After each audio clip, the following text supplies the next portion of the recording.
population. And as I mentioned before, more than 5 million refugees. This is what it's like to try to get electricity to your house today in Iraq. There's estimated, depending on where you are, 2 to 4 hours of electricity a day. This is now almost 8 years after the invasion. And this is how people have to try to tap into a generator or electrical systems. Now when we slammed in there, we took a look. We only brought American engineers. We would only let American companies be involved in reconstruction. Well, all the grids are Russian grids because Iraqis dealt with the Soviets. American engineers don't know how to deal with the Russian grids. But we wouldn't let anybody else get involved. So, didn't get fixed. This is the orphan situation we're talking about. It's one thing to see the numbers, but this is the next generation in Iraq.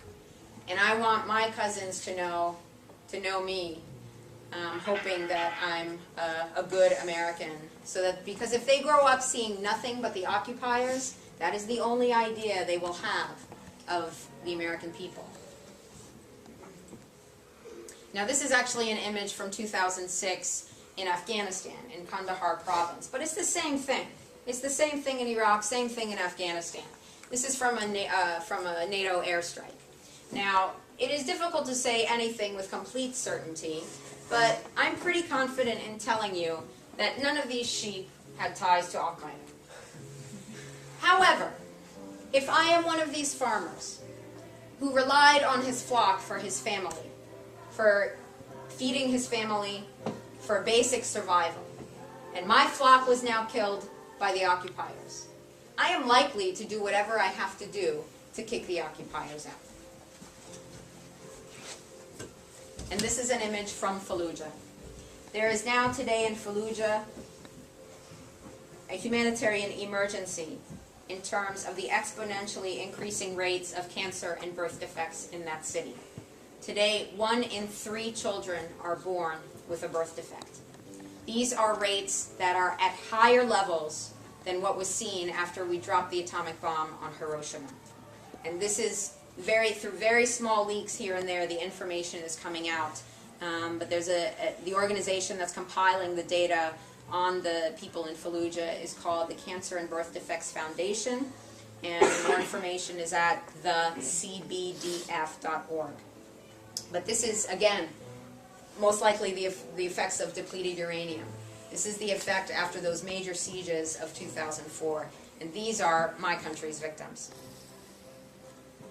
So, I hope I've driven home the point that American soldiers and British mercenaries are not helping in Iraq, and our obligation is complete, immediate, and unconditional withdrawal. And just to make it clear, immediate and unconditional withdrawal of soldiers, Marines, CIA, MI6 mercenaries from Iraq and Afghanistan. We have done all the smashing and destruction of these countries. We have no role in the healing. But still, people will tell me, well, you know, I'm worried about what will happen to the people. It'll get worse when we leave. There will be civil war. It is the occupation that has made sure that there will be civil war. Because this is what we did. We illegally invaded. We dissolved civil society, as I described. We executed the only established government. And we created a new government that was organized with sectarian strife in mind. The original 25-member Iraqi Governing Council, set up by the American Coalition Provisional Authority, was divided to have a certain number of Sunni, a certain number of Shia, a certain number of Kurds. I have friends who are friends, we're friends with them now because they are speaking out against the occupation, but when they served in Iraq as in the army, training the Iraqi army, they said, yeah, we divided them up. We put the Sunni Iraqis over here, we put the Shia Iraqis over here, and we trained them in separate squads. This did not exist in Iraq before 2003.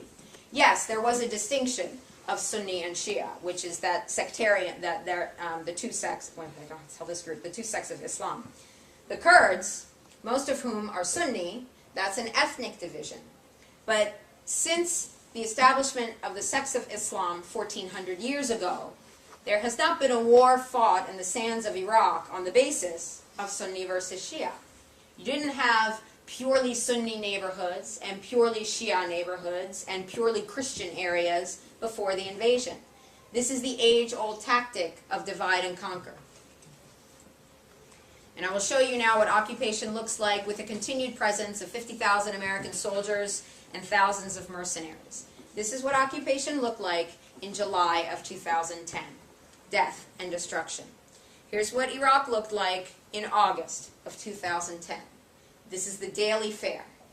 This is not the case before the invasion. This is what it looked like in September 2010.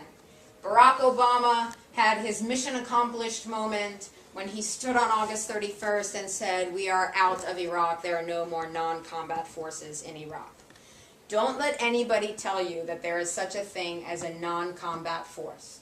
Everybody's carrying a weapon, everybody's there illegally, and Iraqis resisting the occupation don't have to differentiate between combat and non-combat. We're not supposed to be there. But even so, he said combat operations are finished. This is a U.S.-led raid in Fallujah, September 2010. 7 people killed, 4 of them brothers from the same family, ages 10 to 17. This is November 2010. Series of sequential bombs throughout the city of Baghdad. This was Najaf in November 8th, 2010. Huge explosion. The trauma, the death and destruction is continuing throughout Iraq. This is Baghdad 2 weeks ago. Major explosion, people continue to die. This is every day, even though it doesn't hit the Western media. So this is what occupation looks like. I will show you again my cousin Ali. This is the one I saw when he was almost 3 years old. At the time, he didn't understand different countries, different languages. He didn't know what the heck was wrong with me, that I couldn't speak to him. But he does know I left on a plane. So after I left, his mom, my cousin, wrote to me and said, "Oh, you know, whenever Ali sees a plane, he says, it's your plane," which is very, very cute, except in the government crackdown of March 2008, the Iraqi government had planes over Basrah, and they were shooting and dropping bombs on Basrah. So I said, just please tell him that's not Dahlia's plane. But this is the little one that I think of when I see this. Now this is from earlier on in the occupation. Today the Americans have Iraqis doing their dirty work of occupying. And I understand that this soldier is thinking, if I don't do my job, I might get myself killed, or one of my buddies might get killed.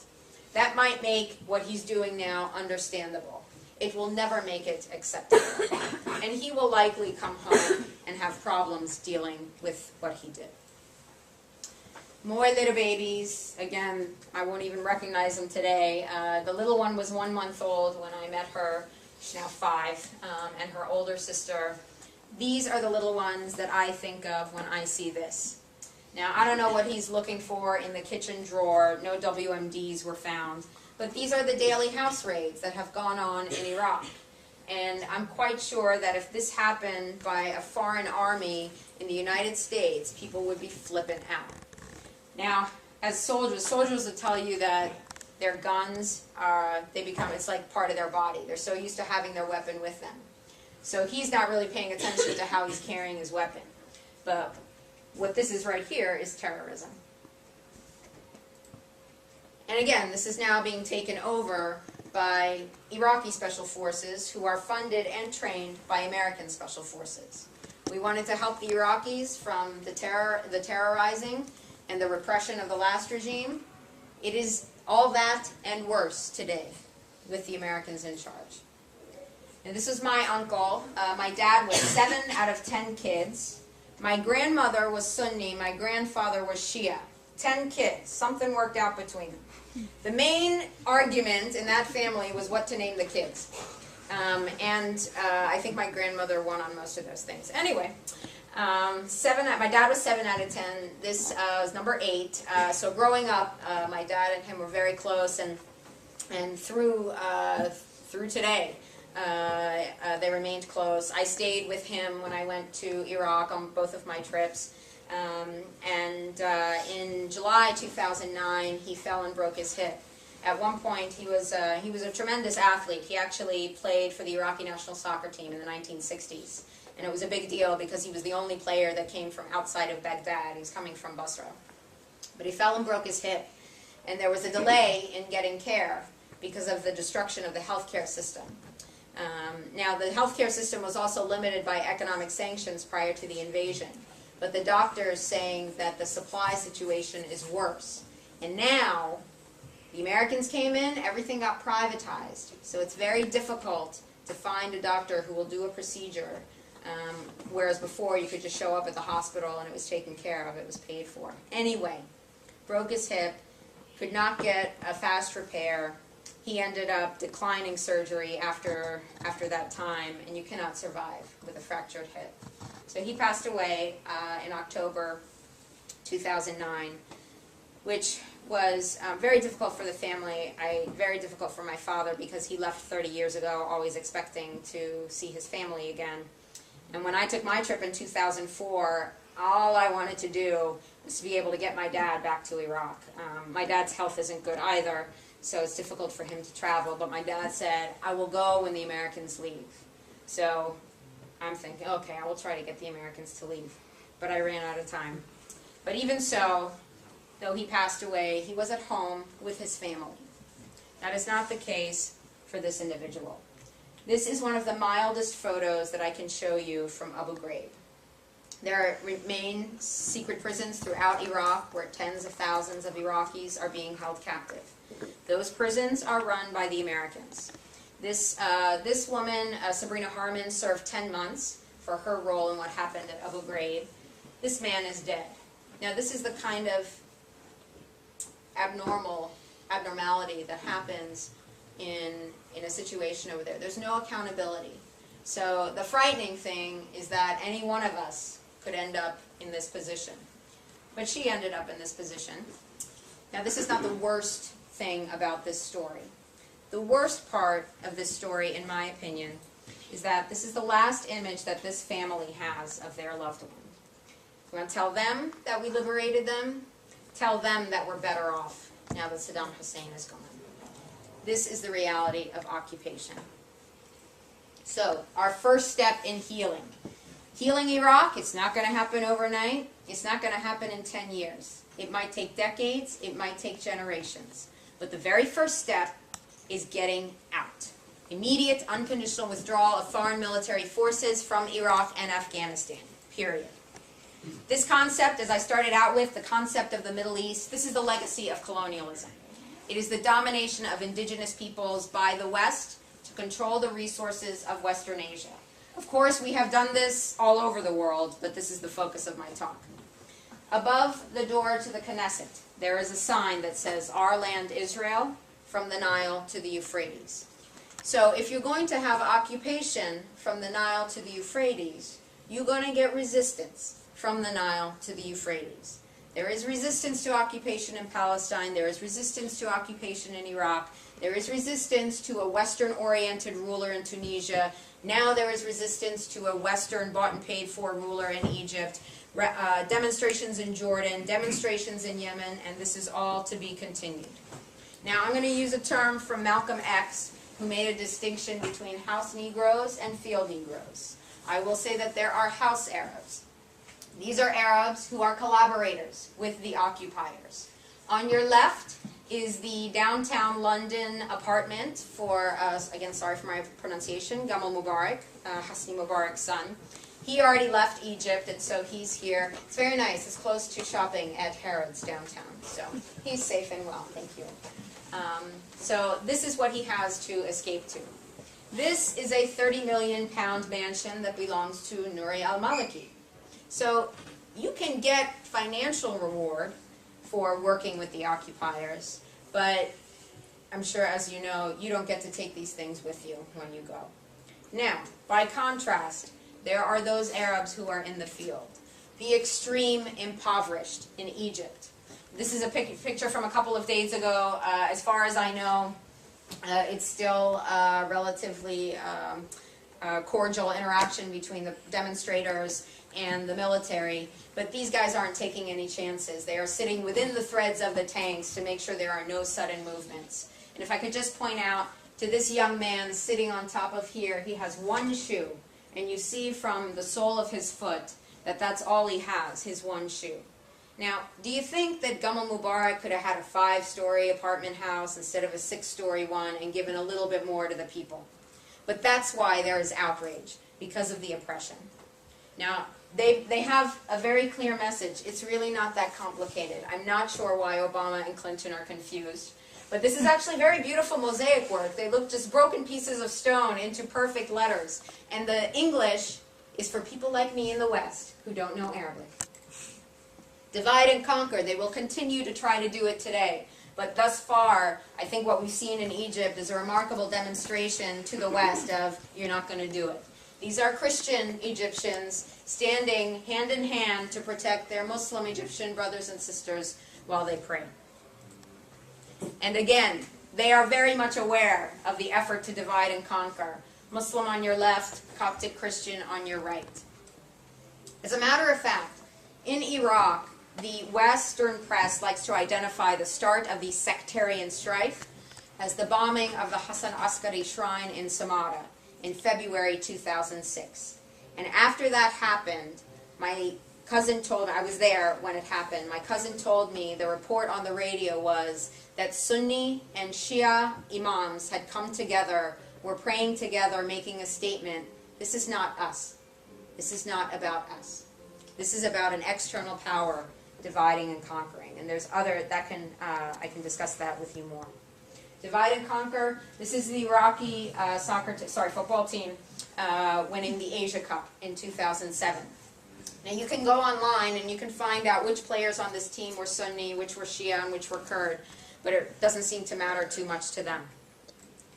And it doesn't matter to the people who are living there, whose main focus in life is survival, bringing their kids into this world and raising their family and having a decent life, and that includes electricity and potable water. So Iraqis are surviving, all those under oppression are surviving and continuing, and they are living in the middle of a disaster. Their urgency is upon them. They don't give up. So we, or I'll say myself as a supporter, I haven't given up yet. I won't let myself give up. Anytime I feel like I've had it, I remember how hard it was for me to try to survive under the conditions my family live under. The world persists for justice. Together we persist for justice. For those of you who are at the stage of life in university, I went all the way through medical school, 5 years of training after that. I was miserable. Not to deter anybody who's in medical school, you'll be fine. But it was not in my heart. I did that for my parents. I was not passionate about it. This is what I'm passionate about today, and what I wanted to do was to try to do something to make a difference for the better. I don't want to give the impression that I know what I'm doing, because I'm kind of making it up as I go along. But for any one of us, you might say that, something small cannot make a difference, but all we have to control is the path that we take. And if you make a decision to use your gift or gifts for something good rather than something evil, then that's a step in the right direction. So whatever your passion, whatever your goal might be, don't ever give up until your mission is accomplished. Thank you all so much for your attention. I'm happy to take your questions.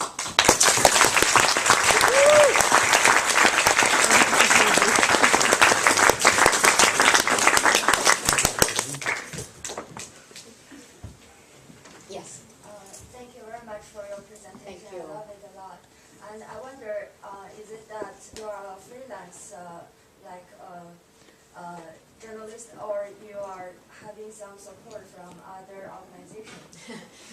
So the question is, am I freelance or do I have support from other organizations? I have support from Ellen and Dahlia Wasfi, who continue to help me pay my bills even though I'm very, very old. My parents are supporting me at this time. And I do earn money speaking, but it's my only source of income until my book is finished. So really, there's no money in activism. If there were, everybody would be doing it. But I'm coming from capitalist America. In my decision, if I were to be affiliated with a group, then that group can tell me, okay, you can say this, but do not say that. And it was a very big personal journey for me to get to the point I am at now. I kept quiet for a lot of years And now you can see I have a big mouth and I don't shut up. So I don't want anybody telling me what I can and cannot say. If I join a group, they might want to limit me on that basis. So I'm very fortunate that I have my parents' support. Yeah, so that's pretty much it. But there's some organizations that I list on my website that I think are doing good work. So, yes. First of all, I would like to congratulate you for this wonderful talk. Thank you. My question is, like, you're doing a wonderful thing by going all over the world and talking about what the reality is on the ground. But what could an ordinary person like ourselves do to make a change or make a difference? The question is, what can an ordinary person do to make a difference? I am standing right beside you in the struggle for justice. I am not at a different level, and it really, if you'd met me before in my past life as a medical resident, you would not recognize me. Again, I don't want to give the impression that I have planned this out. I came to a very difficult point in my life without giving too much away, because I want you all to buy the book. But it was really, I was very depressed, very discouraged with my life, and I really didn't see a reason to continue. And I ended up getting hospitalized. So a little bit about my first trip to Iraq was, you know, my life is crap, so what the hell? I will go to a war zone. And I sort of made a deal, whatever, higher power, because I didn't have much faith at the time. I was like, you know, all right, if I live through this, I will try to figure out something to do. That was going to Iraq and meeting my family was a life-changing experience. So I really just started showing family photos. This is back in 2004. That's how my activism started.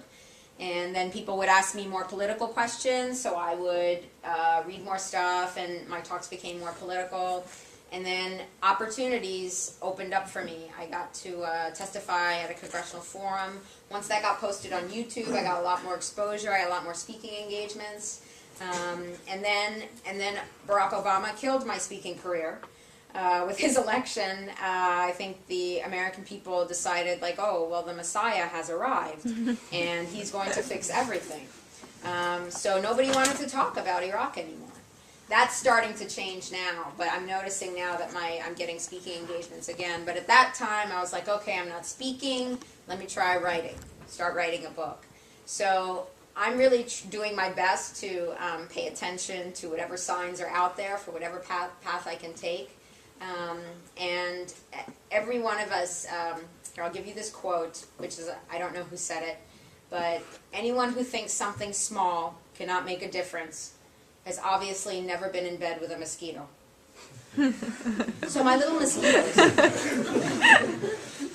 you know, it can be David and Goliath. If you look at what's happening now in Tahrir Square, this is millions of people.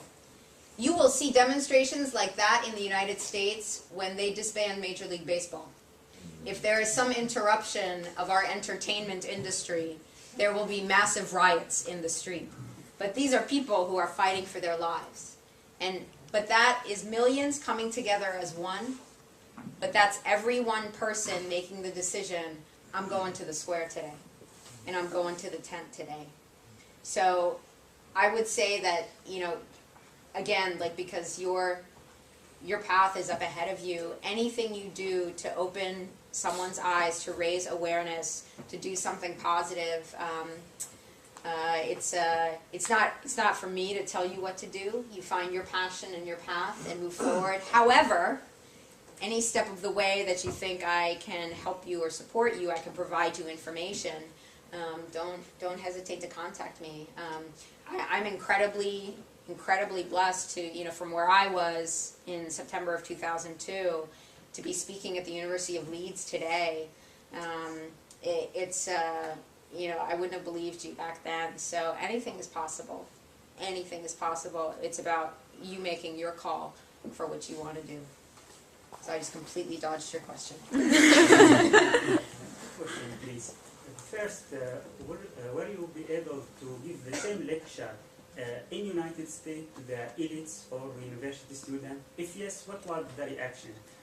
Second, about Al-Qaeda in Iraq, there was no Qaeda before 2003. It came after the invasion.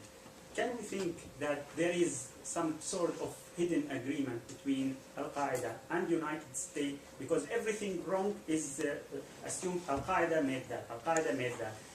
So that Al-Qaeda is useful for the American strategic points at that case? Absolutely. Let me start with the second question first, regarding, like, is there a connection between, some sort of cooperation going on with the American government and Al-Qaeda? As you said, things happen and something goes wrong, and we blame Al-Qaeda. So, I'm not making light of the suffering. I'm making light of the ridiculousness of my government. When I started to, talking to my mom on the phone, I'm like, you know what? It's raining today. Bin Laden. So everything is Bin Laden, Al Qaeda. They are responsible.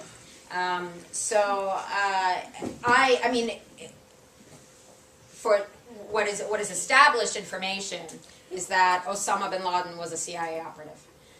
Back in the day, this is whom we trained, because at that point, we weren't fighting terrorism, we weren't fighting Islamofascism, we were fighting communism. Just keep hacking off the front part of the word and just fill it in the blank. I don't know who's next, but right now that's what it is. And when we were fighting communism, we backed Osama bin Laden because he went to Afghanistan as a freedom fighter to defeat the Soviets in Afghanistan. It's actually a very funny thing. If you've ever seen the movie, and I haven't seen all the movie, but if you've ever seen the movie Rambo 3, Sylvester Stallone as Rambo is fighting side by side with the Taliban. Now, he was an ally of ours before. And we do this a lot. Saddam Hussein was our ally in the past. Manuel Noriega of Panama was our ally in the past. And then at some point, we don't like what they're doing. They're not towing the U.S. line anymore, and they become our enemy. And this is my personal take on it. This is absolutely up for debate. But my personal thing is, whenever Al-Qaeda gets blamed for something, I just have a real problem at this point that a couple of guys sitting in a cave in Afghanistan are calling shots without electricity. I said to my mom, I was like, look what's happening in Egypt. How come bin Laden hasn't released a video? How come he hasn't had anything to say about it? The guy is 6'4". How complicated is it? There's a lot I don't believe. What I do know is that my government needs an enemy out there. If we captured bin Laden, I don't even know if he's alive anymore. I've seen pictures that are supposed to be on Facebook, a picture of a dead guy who's supposed to be bin Laden. I can't tell who it is, but I don't know if he's dead or alive. I pretty much, I don't buy anything my government says. I have enough evidence that they will lie to get what they want. So I'm very suspicious of anything that comes out of my government's mouth. I think it's wise to be very skeptical about those organizations.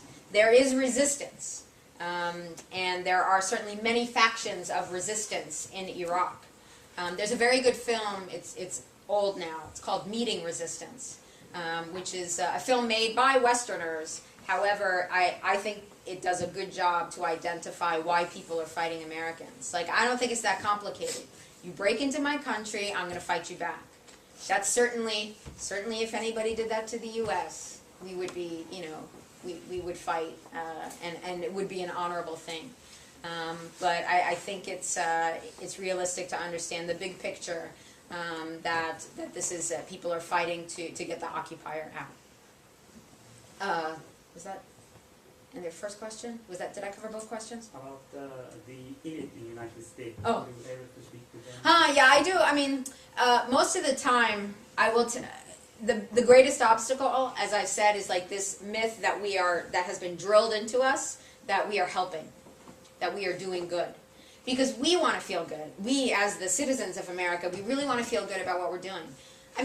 I can go through a whole presentation like this, and someone will say to me, but isn't there something good that came out of the invasion? No. No, there isn't. There is nothing good. As I said, that yes, in the beginning, probably, according to my dad, 99% of Iraqis were happy to see Saddam Hussein go. Even my family, they told me that, I don't know how people survived like that. I mean, they had gone through the first Gulf War, and then shock and awe came, and they knew it was coming, and they said their goodbyes to each other, because they didn't know who was going to survive. And they thought, even if some of us die, at least for those who survive, it'll be better. And then they're like, you know what, I forgot the word they used, but basically, you guys are all talk and no action to describe it. Like, you Americans, like, you brought us democracy, you liberated us from water, from electricity, from security. This is our liberation. So it's, people don't exactly get it. If I could take them there and they were there for 20 minutes, I think they would understand. I think they would start to understand. Some people can understand, but I keep trying. I don't really know what else to do, but I keep trying. Just wanted to make a statement actually. Saying about the withdrawal occupation from Iraq, it's true, but I think the Iraqis as well have got something to answer for as well. I'm Iraqi myself, and from what I hear from back home, the people are just, everyone's out for themselves. People are kidnapping each other. It's family members kidnapping each other. It's not even strangers. So really, I think, what's the response to this? What can we do? Like you said, it's difficult, and it's going to take decades. But do they deserve? Sometimes people say, do they deserve what they're getting out there? Unfortunately. There's in case you didn't hear, he's Iraqi, and the level of crime that is very high. People are suffering, and there's basically the society has been destroyed. And there is an expression I've heard that people get the government that they deserve.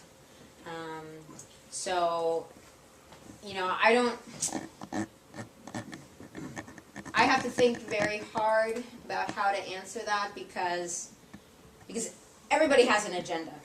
I'm no different. I have an agenda here.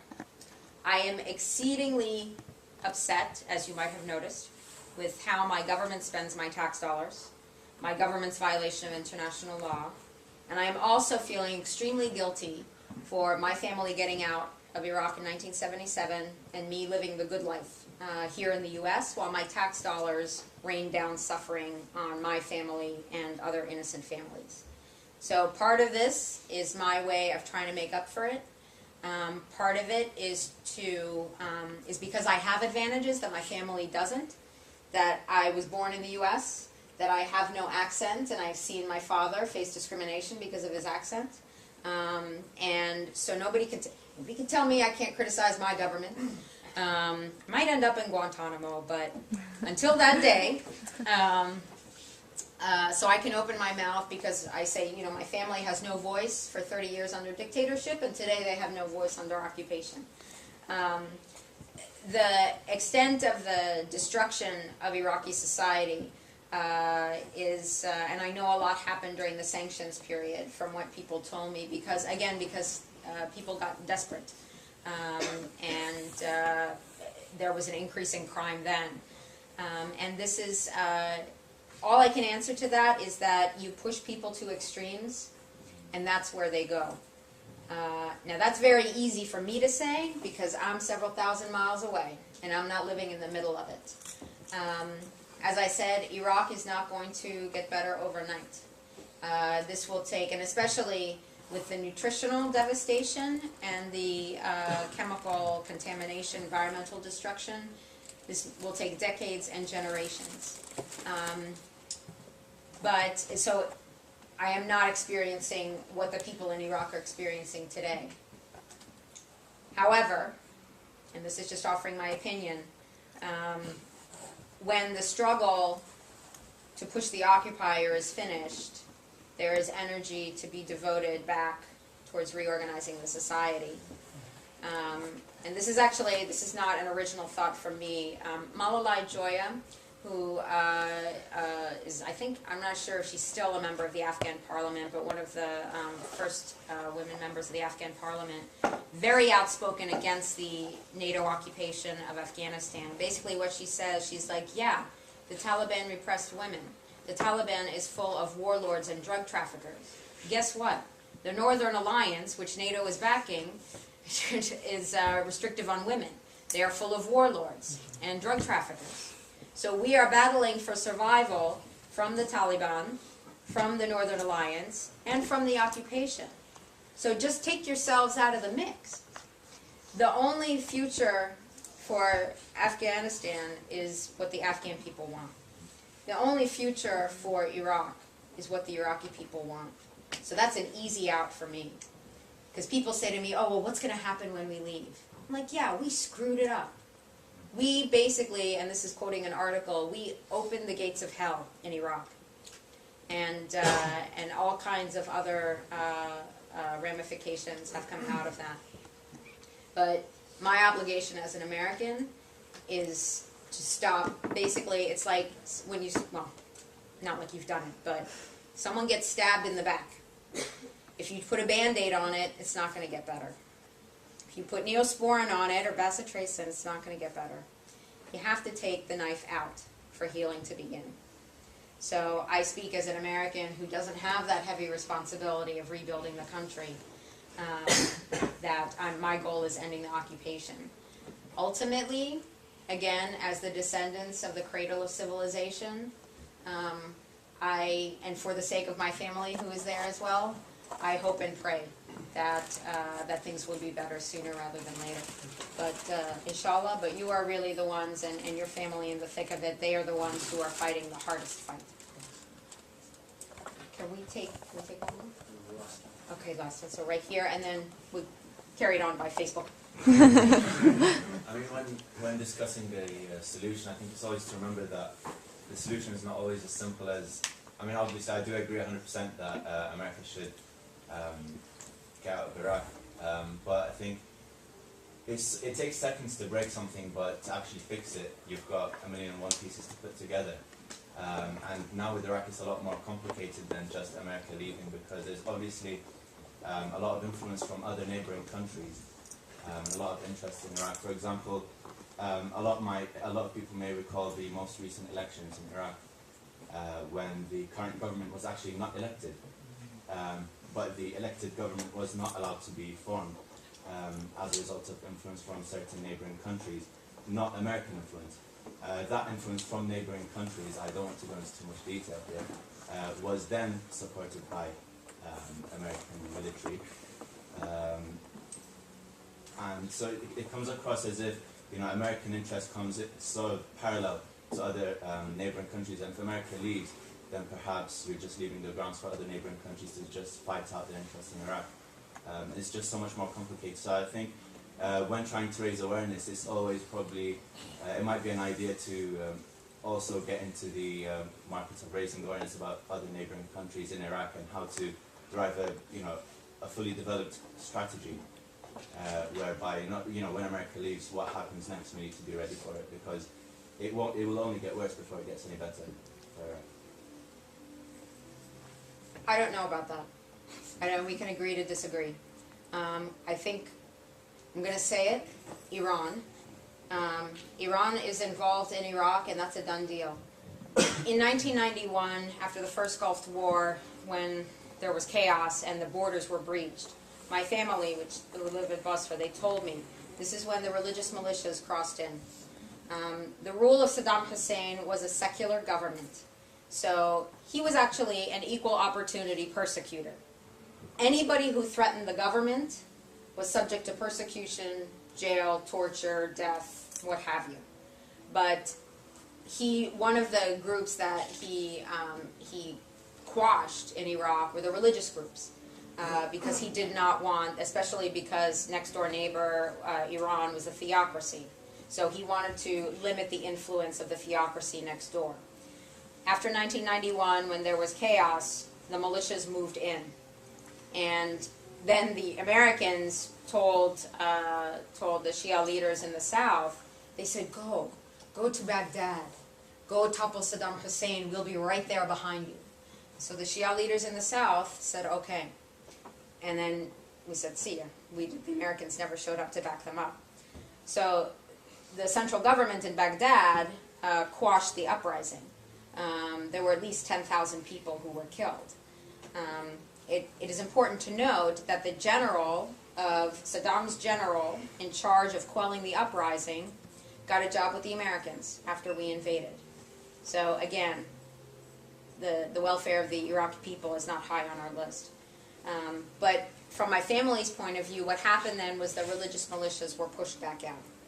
That was 91. Again, 2003, shock and awe. Law and order is gone, chaos. The borders are breached. The militias moved in again. So that's a done deal. That's already established. But, you know, there are atrocities going on by my nation. Again, we have opened the gates of hell in Iraq, and it's up to Iraqis to determine their future now. That is not any reason. There is not any reason for. You would not say that. Well, you know, I know the Nazis invaded Poland, but if they leave, somebody else might take over. Somebody else might want to unify Europe. No. Get out. Same thing with other invasions and occupations. You know, maybe the Israelis will say, like, well, you know, if we give up the land of Palestine, maybe somebody else will move in and take over. The point is self-determination. Self-determination for peoples. Believe me, in the United States, we are desperate for regime change. Not just somebody who looks a lot different living in the White House. I mean real regime change. I don't want somebody to blow up the East Coast to do it. That's the American people's responsibility. So I would say, yeah, the American people are getting exactly what they deserve. Because we don't pay attention, we're watching Fox News, and so they are taking our money and running. The Iraqi people are going to have to not only start from zero, but dig out of a hole to come back up again. But the influence of other people in the region, the largest foreign military force in Iraq are those with American flags on their uniforms. So that's where I see my obligation. That's up for debate maybe after the occupation ends. But that's not my say. It's not my future. That's not where I see my role urgently now. So. But certainly you can all continue the discussion. On Facebook. Yes, please friend me on Facebook. And please take my card. Although these are, let me tell you, you guys are pushing me. These are questions that are more sophisticated than I have ever received on the other side of the pond. So I thank you for the thoughts and the discussion. Yeah, please take a card and stand.